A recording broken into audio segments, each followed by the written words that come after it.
You know, people often ask me how to make money by buying trading cards. They won't say it exactly like that. What they'll do is they'll walk into the store and they'll come up to me and they'll say, "So, what are the good packs?"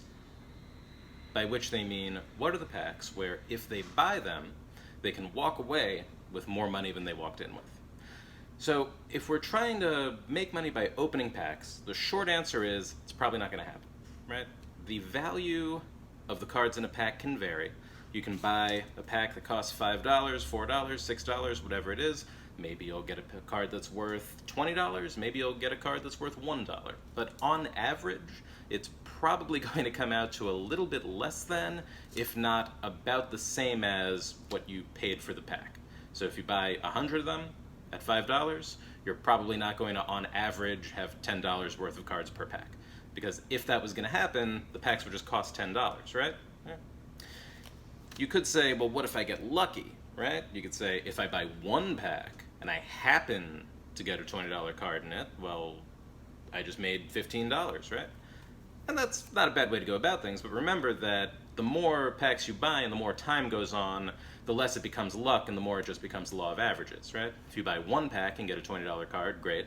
If you buy 3 more packs and then get cards that are, next to nothing, maybe $3 here, $5 there, you're not really coming out ahead anymore. At that point, it's just averaging out, because everything averages out over time.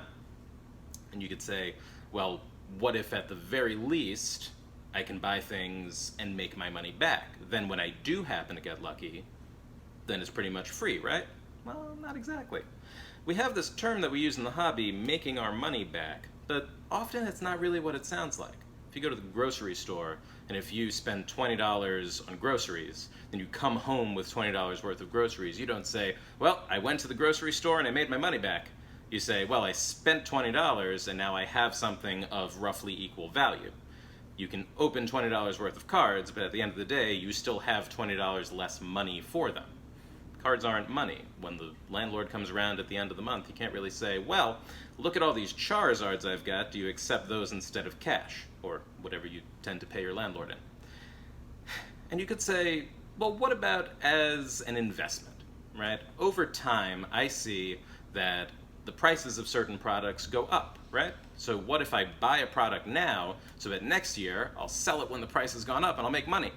And that could happen. Usually when you notice those significant increases in price in a relatively short period of time, it's because a lot of people got that exact same idea at right around the same time. Those people are all buying something now, hoping to sell it next year to the people who are going to be buying it next year, right? So if you're one of the people who's buying it next year, you need to have just as many people coming in the year after willing to pay even more in order to make that same amount of money. That kind of investment isn't really investing, that's a pyramid scheme. Don't invest in pyramid schemes. Generally, it's possible that they'll pay off, but not really worth the risk, in my opinion. Now you could say, but there are people who make money in this. I see it all the time. Someone sold a card for $1 million. Someone has a collection that's valued at, more than gold itself. Well, gold could be worth anything depending on how much you have. Oftentimes, the people who are in the best position to make money collecting are people who are going to be collecting either way. Those are people who aren't getting in saying, I'm going to spend something now in order to make more money tomorrow. Those are people who are picking things up as a lifetime pursuit and who happen to have room within that to sell things off, usually just to get the money to buy more stuff because they want it. And lastly, you could say, well, what about people who make a job out of it? Well, there are people who do that, but at that point, when you treat something like a job is a job. You could get any job.